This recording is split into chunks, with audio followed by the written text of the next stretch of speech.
This is a bit rushed. Normally I record tomorrow. I don't know if I'm going to be able to get this episode out early, but this is going to be the only opportunity I have to record. So I'm going to record today, try to edit tonight and tomorrow. Who knows? Just want to get the episodes out on time.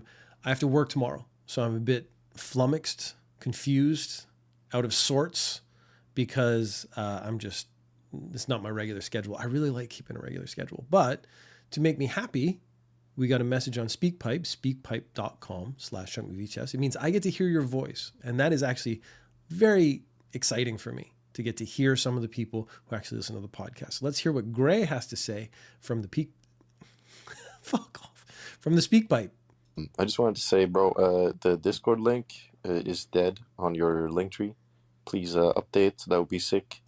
So I have already updated that. So if you go to the link tree, Chunk My Beef Chest, now you do get a links to a whole bunch of stuff that you probably are not interested in, but it does have a Discord on it that I've really set up ages ago, but only started using recently. So if you want to join the Discord, you can go to the link tree, join the Discord there. A tech support request. And it's not a tech support request. It is actually just helping me out because there's no way I can keep track of all the links and stuff that are across social media. And let's be honest, I hate social media. I hate taking care of it. I don't mind doing it. I don't mind interacting. I actually like interacting with people, but the maintenance that goes into social media, it was just never for me. I want to sit here and make stuff. I want to put it out there on the internet. I want to make podcasts. I want to make videos, whatever. I don't want to promote them. Maintenance is a pain. That's actually the thing. I need a promoter. I can't offer any money. So the best I can offer is beard oil. I have a 5-pack here. Started using. Am I advertising? If I was getting a sponsorship, then I wouldn't have to go to work tomorrow. Here's the deal. Isner Mile beard oil. I have promoted your product for free, but I would love to quit my job. So if you want to sponsor this podcast, giving me enough money so that I don't have to go to work tomorrow, not even forever, just tomorrow, because I'm recording Monday morning. I usually record Tuesday morning. I'm recording Tuesday morning. I've already fucked that sentence up. I'm recording this morning because I have to work tomorrow because I have a full-time job. So I'm a bit out of sorts. So this is the 5th or 6th start to this podcast episode, and it's not going well. I'll be honest. But I'm very excited to have a message from Gray. I do appreciate anyone pointing out any issues because that's the only way I'm going to find them or be able to try to fix them. I have an RSS feed issue going on right now. I have stat tracking issues going on right now. Knowing that the Discord link was old or not working, it's actually super helpful. So I really appreciate that. Let's just get a little bit more from Gray and then we'll move on to the actual episode. And thank you so much for making the podcast. It's nice to listen to before going to bed.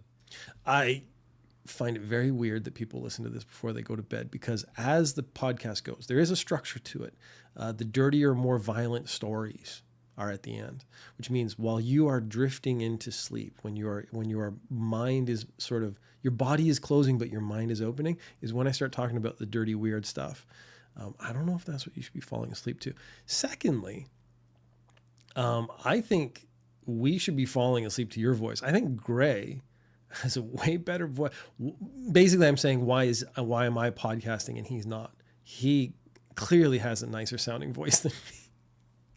So if I was going to fall asleep to a voice, my own or his, I would choose his, I think, every time. It's got that sort of nice timbre to it. It's a little deep. It's nice.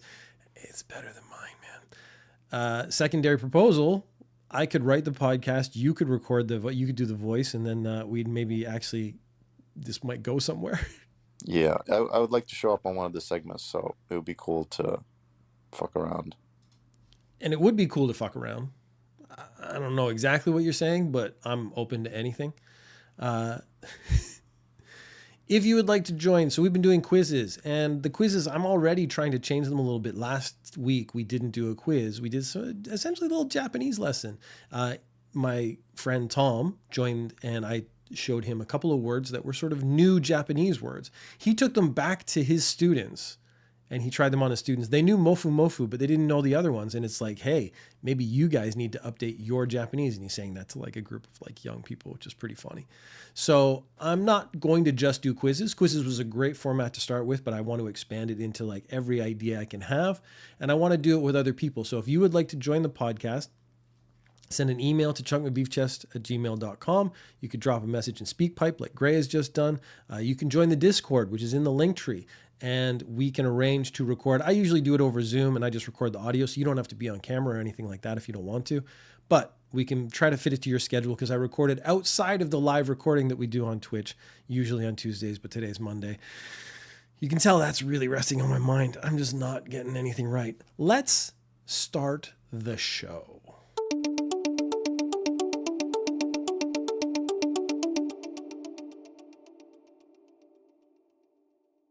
Now that we're into the format I'm comfortable with, that I'm used to, I'm actually already a little bit more calm.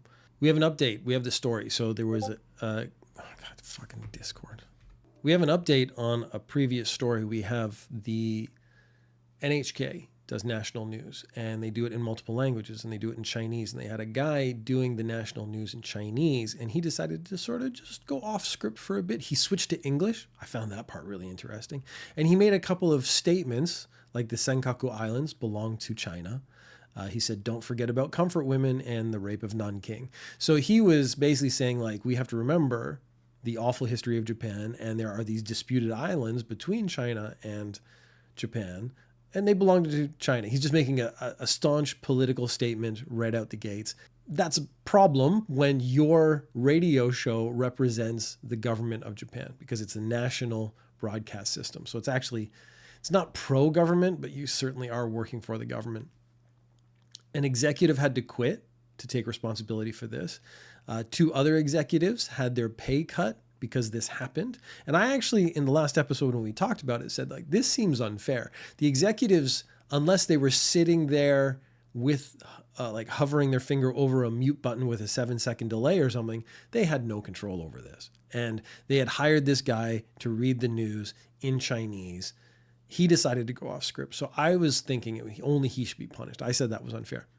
The contract with that agency that hired that guy was cut. So that guy and many of his coworkers actually lost their jobs in Japan. If they were in Japan, they might have been doing it from overseas. But that contract was ended. So that guy killed that contract for multiple people, which I think, that's what happened. So his friend should be angry at him. The executive who quit, this is a very Japanese thing, is there's a problem in your company and you quit and you say, I take responsibility for it, I quit. I've always found that a weird system. We went through a period around 2010 in Japan where there were 10 prime ministers, because anytime there's a problem, the problem would be like the prime minister would say, oh, it's my responsibility as like punishment or whatever, I will quit, and then they would quit. I realized that doesn't fix the problem. You're just moving the problem onto the next guy. You're saying, okay, you can blame me and I'll step down. And then the next guy comes in clean. He still has to fix the problem. So I think you should have to fix the problem and then quit, if that's the way it's going to work out. Or maybe you just fix the problem. If you fix the problem really well, maybe nobody has to quit. I don't know. This is slightly different. I thought it was weird that the executive quit. But then it turns out 2 weeks later, he was rehired by the NHK. They said they rehired him because of his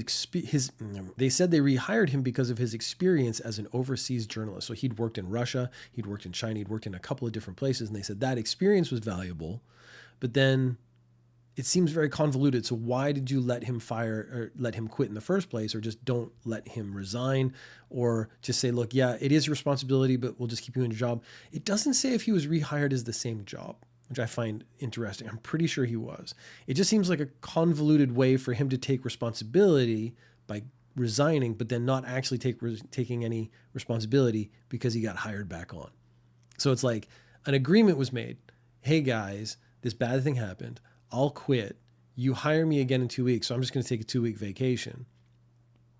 And then you can say, like, someone took responsibility for this thing happening, but then also none of us in this room right now get punished. Although those 2 other executives did get a pay cut for a couple months, but I'm assuming they're making enough money that it's not really negatively impacting their lifestyle. I did have a secondary question. As soon as this seemed like a scheme, I started going like, has his contract changed? So when he quit and then he was rehired, was he rehired at the same salary? Was his salary improved? What changed? And then none of the details came out in that. But it being NHK, I was like, this might actually be public information. So I kind of started going to look for it, but I honestly just don't know what to look for. So I am going to do some research, because I'm wondering if, in a weird way, this Chinese announcer saying a very political thing so that this guy had to take responsibility for it. So he quit and then he came back. If that actually worked out as him getting a raise. We're living in the future. It's 2024. Although some aspects of Japan, if you've lived in Japan, do not seem like living in the future. There are some bits that are super futuristic. There are some bits that just you're like again. So I live in a Japanese house, and the heating, cooling system of Japan as a country just is not caught up with anywhere else I've lived. Korea had the heated floors. Oh, amazing, the heated floors. Japan basically has air conditioners in each individual room, which means this room will be cool or hot, whatever I set it to. And then I go out in the hallway, and then either all the cold air or all the hot air goes out as soon as I open the door. And the hallway is either super hot or super cold. And you just get these like shocks to your system constantly. I was on the train the other day. It's getting to the end of September. It's still very hot in Japan, but a lot of the humidity is cut. But I got on the train the other day and the heat was on. So I'm thinking it was an accident, but they turned on the heat. I guess coming up to October is officially fall. I think it's officially fall now, but it still feels like summertime. Yeah, man. Japan has this very weird thing where people will change their clothing and stuff depending on the season, not on the actual weather outside. So it's like it's still hot, but it's now fall. So I'm going to start wearing my fall warmer clothes, even though it's still quite warm outside and I'm sweating all the time. But anyways, that's not the story we're talking about. We're talking about SoftBank. SoftBank is the first company in Japan to offer a digital salary. So some companies, when crypto kind of went through its boom, were saying, we'll give you crypto as part of your salary. I think it was an investment, but it had to be a very small amount. There's some legal issues with how you pay your employees. PayPay is one of the payment systems in Japan. I actually had a conversation with some friends last night about, there is no Venmo in Japan. It's not recognized by the Japanese government. There is no Cash App in Japan. Because Japan has its own Japanese systems, Japan is very insular in pretty much everything. So they don't want other systems to come in and kind of usurp the ones that are being used in Japan. I don't know if they're better or worse. I use PayPay. I used to use Line Pay because everyone had Line, and if you needed to share money or send money, it was very easy. That was kind of the main reason I did that one, and it was already on my phone. PayPay took over Line Pay.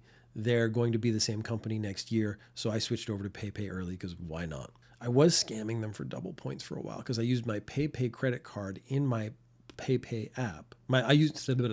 I used my Line Pay credit card in my PayPay app. So I got points on PayPay and I got points on Line Pay, but they shut down that system very recently. So now I just use PayPay exclusively. But with the government approval, you can pay a salary up to 200,000 yen in PayPay directly. So it would mean on payday, in my phone, in my PayPay account, the 200,000 yen would just show up. Now, let's say I get paid more than 200,000 yen, which is very likely if you have like a regular full-time job.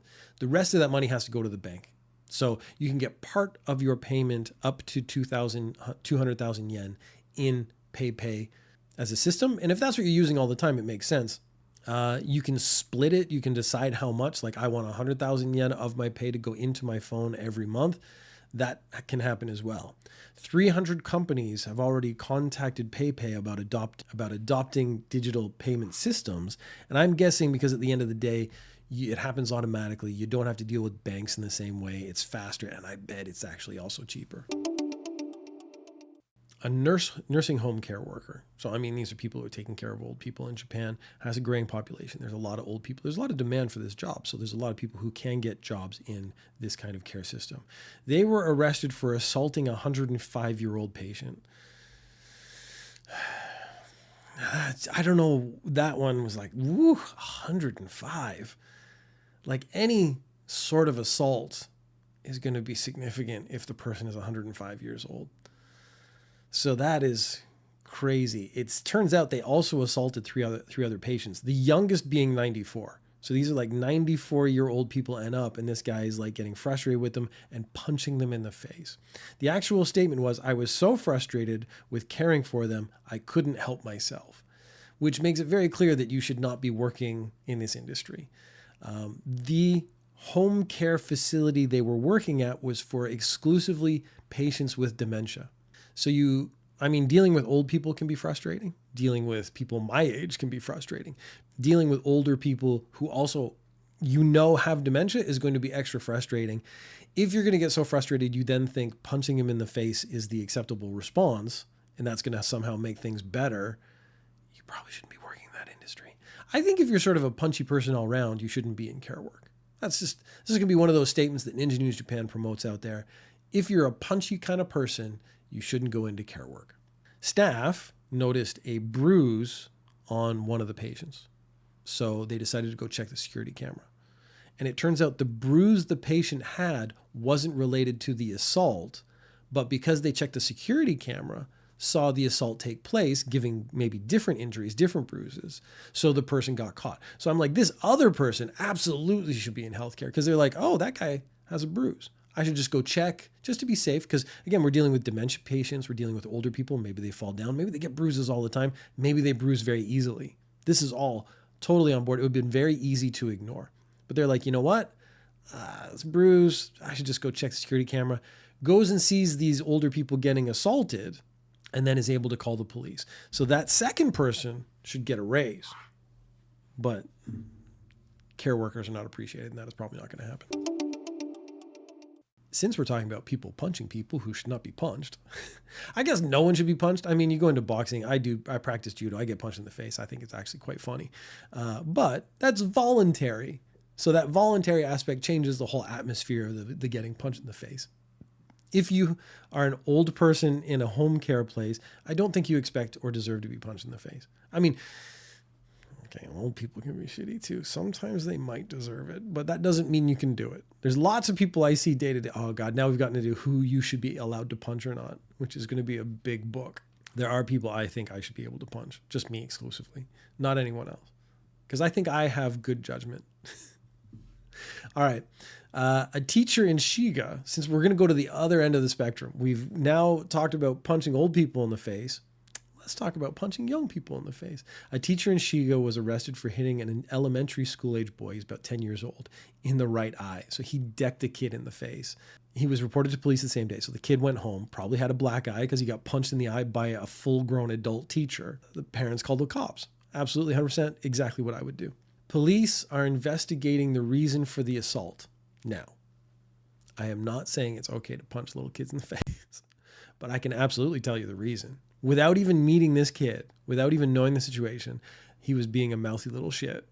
Now, kids are mouthy little shits. This is one of the things, having had experience teaching kids, having dealt with kids. I've dealt with kids in education situations. I've dealt with kids' judo classes. I've dealt with kids just out in the street. I've dealt with kids when I took my kids to the park when they were younger. I understand, in general, kids are mouthy little shits. I've never punched one in the face. So in all those situations, as a teacher, as a guy doing judo, teaching kids judo, as a guy in the park, as a parent, I have never punched a kid in the face, despite the fact that they were being mouthy little shits and probably deserved it. But again, deserving it and actually getting it aren't always the same thing. That's what kids do. So this is the same as the care worker. If you can't handle little kids getting on your nerves, you shouldn't be a teacher. It's really that simple. We've had a couple of stories where teachers just kind of lose it. There was a couple, maybe a month ago, kid was mocking his teacher and copying him, and the teacher just like goes over and like tackles the kid. You shouldn't be a teacher. Like that's just straight up. Like don't go into that industry. They're going to figure out you have a weakness. They're going to get under your skin. That is again what kids do. Well, hello, Dave. Oh God damn it! God damn it! I gotta settle you down. You get this little just puff here sometimes. Hello. I would like to angle the camera down just a little bit so you can get his head. But then when I do that, he goes to sleep. Like he spends a lot of this time sleeping. Then you would just be looking at like my nose down and a sleeping dog, which I actually still think would be aesthetically more pleasing than what you're seeing right now. Oh, yeah. Kids are going to get your weakness. They're going to figure it out. So like let's say I'm self-conscious. I wear a hat because I'm losing my hair, but I'm not that self-conscious, but like if you make fun of it, I'll make fun of it. But if a kid understands that it is sensitive to me, they absolutely 100% will make fun of it constantly until I break. A man was arrested for violating stalking laws for sending 6 text messages to his ex-girlfriend. And I was like, well, that's a weird title because that doesn't sound too bad. Like he sent 6. Usually the text messages stalking stories are, I sent 500 messages a day. It's always, I sent thousands of messages over the course of a month or something. So it's always a lot. And I was like, 6, the number stuck out to me as being very small. Like this was like an insignificant amount of text. It would be very easy to ignore. Then, of course, we got to see the content of some of the texts, like, I'll never break up with you. Breakups don't have to be two-sided. So she broke up with you, then you're broken up. You don't get to really decide. And I was like, that has an underpinning that maybe we're not a big fan of. I'll come and get you.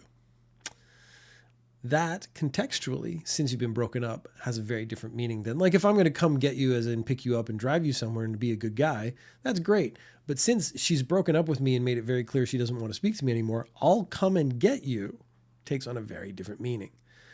Again, being a outside reader of this, we have to sort of like try to be as neutral as possible. So once you get context, that makes a big difference. I'm trying to sometimes try to think like a cop would. So I see this message, I'm like, well, that can be interpreted 2 ways. We need to understand the situation. But the situation is that she had blocked him on all like the ways they had talked to before. And then he started sending these messages. So I will come and get you. Yeah, that's a threat. So I'm coming to your home. I do like that this guy is not explicit in violence, but everything he's writing does imply violence. Like this is actually a fairly well crafted threat, because you could say once you get arrested, because you're going to get arrested for this, you could say once you get arrested that you were not threatening, you were just giving facts. Like, I'm coming to your home, I'm coming to get you. Like, what does that mean? That means I'm like going to come and pick you up, or I'm going to come and take you somewhere. I think maybe this guy was smart enough that he was banking on that working, but any reasonable outsider like myself would go, no, you're threatening this woman because she blocked you and dumped you. The woman broke up with him at the end of August, and having now seen the way he's responded to being broken up with, I can't fathom why. He's such a charming personality. It's clearly he's got like sort of anger issues. He can't handle rejection, or he can't handle being told he doesn't get what he wants or something like that. This response demonstrates why he was dumped in the first place. And so he's not taking a moment to reflect and be like, maybe I have to improve myself as a person. He's like, no, I'm going to lean into it and be even worse. And that'll get her back. He said he was angry at being ignored because she had blocked him previously. So I'm assuming he got a different phone or a different phone number or something like that, so he could start sending text messages again, which again makes it very clear the way he must have behaved while they were actually dating. He said when he was being arrested, I thought if I sent her scary messages, she would respond. And that's why I used strong language. So he's trying to say, like, I wasn't threatening her. I was just trying to get her to react to me, which again kind of demonstrates probably why he was dumped in the first place. An 80-year-old man goes into the bank and he's decided, I'm going to rob this bank at 9:25 a.m. on a Tuesday, which I was like, I don't think he's planned this very well. I don't know when banks have the most money in their cash drawers, but that is the kind of thing if you're going to rob a bank, you should check. So they're going to have ways of dumping the money. They're going to have ways of taking money back to the safe. And they're going to have ways of taking the money from the safe to a central location or something like that. So you need to figure out the peak time to rob a bank. And I bet banks have actually figured this out as well. And they try to like randomize the times so that you never really have peak money in the cash, in the tills. But at the same time, they have to have a certain amount of money on hand. He held up the teller. He took a gun out and he held up the teller demanding cash. And then the teller hit a silent alarm. So again, I don't know if this guy had really done his planning. He's 80. Maybe he's basing this on what banks were back like when he would have been like in his youth, so 40 years ago. So maybe he's 80 years old and he's basing his knowledge of how banks are run back 40 years ago when he was in his 40s, when he was just like a regular adult. And he doesn't realize like everything's been updated. Like maybe he doesn't know that there are silent alarms, the police would go up. But I mean, as soon as you start watching movies, you actually gain a lot of information by watching like heist movies and stuff and know that silent alarms are a thing. The police showed up and caught him before he was even able to leave the bank. It turns out he had a toy gun. No one was injured, but again, also probably because he was 80 years old and using a toy gun. Now, I kind of ended that last story with a gentle joke, a jibe at the fact that this man was 80 years old and therefore not much of a threat, and he had a toy gun. Well, we immediately have another story of an 81-year-old man who is a threat. So I guess even if you're 80-year-old, we shouldn't underestimate your ability to threaten or hurt other people. A tax official started going to this guy's house. Now, he had to because there was a claim against him. So he hadn't been paying his taxes or something, or he'd done something a little shady. This guy needed to deal with some tax issues. So a tax official shows up to this guy's house. The guy, the 81-year-old man, attempts to run the tax official down with his car. In his car, he also had a hunting rifle. He had license for hunting rifles. So he had, when the police arrested him, he had 4 in the house. I want to get more details about this guy because this guy, 81 years old, sounds hardcore. So I'm wondering I'm betting he just decided not to pay taxes anymore. He's 81 years old. He's like, I've paid taxes for 80 years. I'm not paying taxes anymore. You guys go screw yourself. Tax official shows up. He's like, you know what? I'm going to run him down with my car. I got a hunting rifle in the back. Whatever. Like, who's going to stop me? I'm 81 years old. I go to jail. How long do I go to jail for? Life? Life could be like 3 more years. A guy's going to be arrested for driving without a license. So that's not a very big thing. Like, you get in trouble, you get a fine. I don't know how much trouble you actually get in for driving without a license. He was driving a car and a motorcycle. Those are technically 2 different licenses. But again, I think it would just be rolled into one thing. Driving without a license, you pay a fine. I think that's pretty much it. The police know where this guy is. So they show up to a hotel he's staying at with a girl. They show up at 7:20 a.m. I think that's perfect time to show up. I mean, that is like the guy's up and he's around, but he's not really aware and ready for like a kerfuffle, which is exactly what's going to happen when the police show up. Police bang on the door. They're like, hey, we're the cops. Let us in.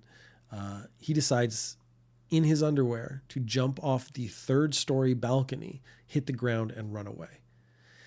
There is so much in that sentence, though. So first of all, he's in his underwear, and he's like, I don't have time to put on anything else. I'm just going to go. I'm on the 3rd story. I can make that jump. I'm like, whew, that would already be a hesitant thing for me. I know 3 stories isn't technically that much, but it's also a lot at the same time. I'm assuming he's hitting the ground, even if it's grass. It's not going to be like cushiony, soft. That's going to be really, really rough. But then he gets up from the jump and just runs away. So no twisted ankle, no broken foot, no nothing that. Either that or his adrenaline's so high, he's able to run through it. I'm kind of shocked by the whole deal here. He was suspected of being part of Anryu. Anryu is a semi-organized group of criminals. Now, we actually had a story last week where we talked about a semi-organized gang. And I was really unclear on how that works. This one I've heard of before.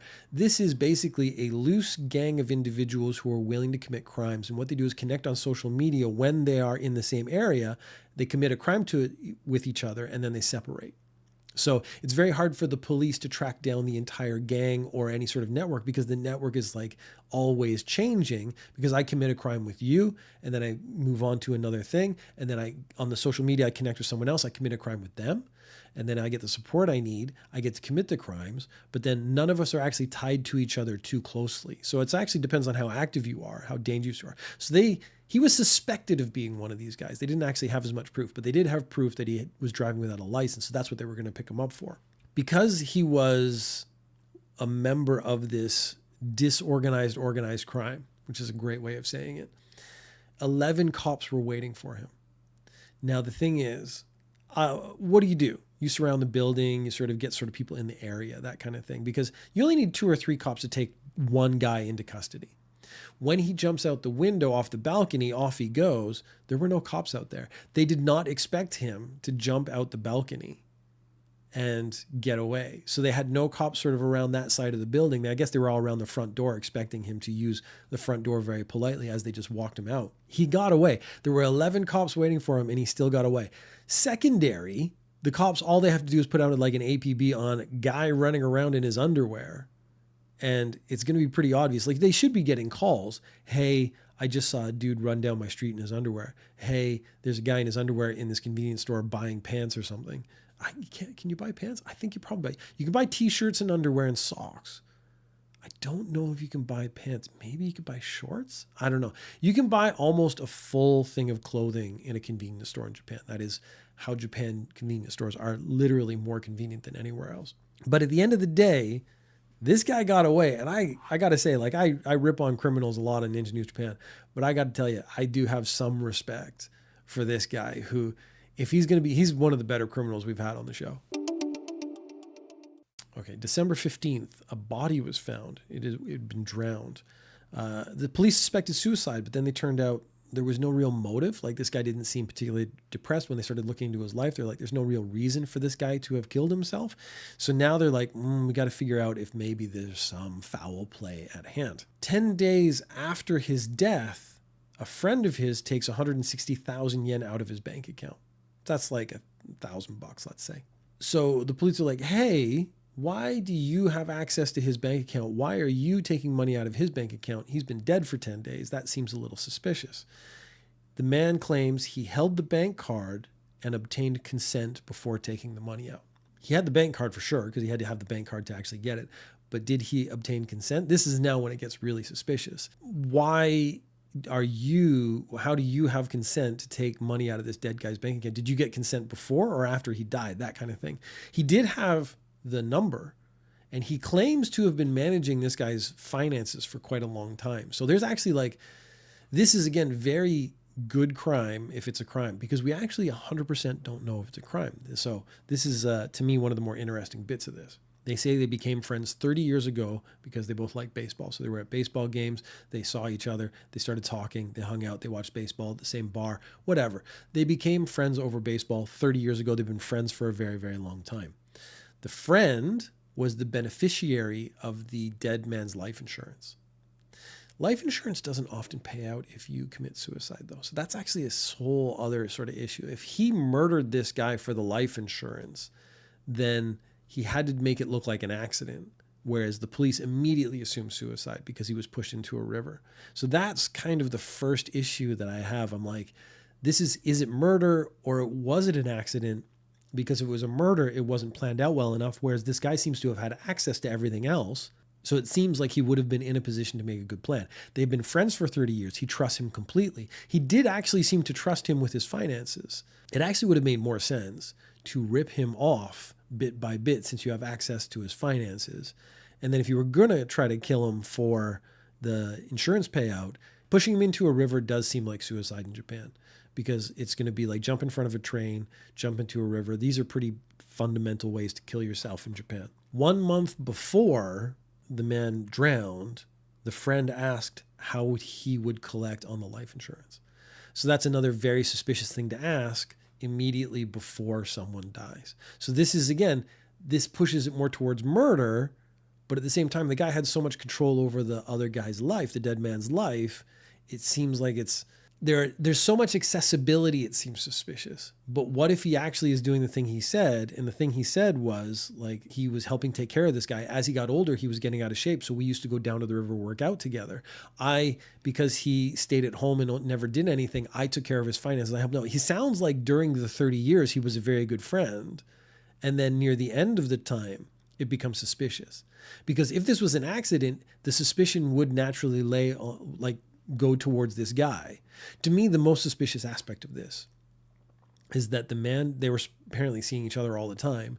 This man dies, and the friend wasn't the one who called the police. To me, that is the one that pushes it towards murder more than anything else, because it was 10 days after the death, he took money out of the bank. That means he hadn't had contact with his friend who he loves and manages his finances and whatever over the last 10 days. That's a very long period of time not to have contact with someone you're so close with, and then not get suspicious and call the police. So if he wanted to do this murder correctly, he needs to play into the fact that he was essentially a caretaker of his friend for the last X amount of years, and he is the one who would be most likely to report it to the police and therefore get the police on the track. But the problem is then you are opening the case. Maybe he was just hoping he would disappear and nobody would notice. But then again, how do you collect on the life insurance if no one knows the guy is dead?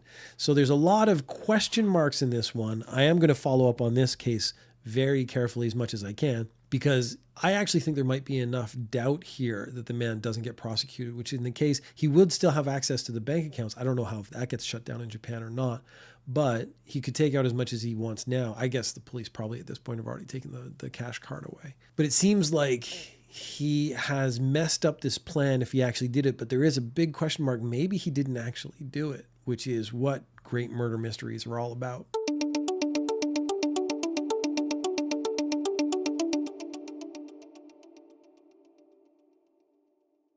If you want to join the show for a segment. You want to do a quiz, you want to do some Japanese, you want to do some fun stuff, you want to just chat with me, I would love to have you on the show.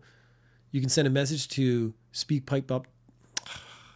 You can send a message to speakpipe.com/chunkmybeefchest or an email to chunkmybeefchest@gmail.com. I love interacting with anybody. Wow, that's actually not true. I got to stop being so fucking literal. I do love interacting with everyone who enjoys the show. That might be the caveat that I need. Interaction with people who listen to the show is very motivating for me. So I actually was like, I got to work tomorrow. I was like, I just won't do an episode this week. I got the message from Graham, like, I'm really motivated to try to get an episode out this week. So your interaction helps me produce more and better shows. So thank you to everyone who's listening. And if you want to be on a segment, if you want to just chat, if you want to send a question, SpeakPipe or Gmail, links are in the description. The link tree hopefully is all working. I'm actually going to go check that again right now. If you want to join the Discord, it's not very active yet, but again, I'm sort of just building it from scratch at the moment. And thank you for listening. Thank you for giving me your time. And if you listen to this when you're going to sleep, it's great.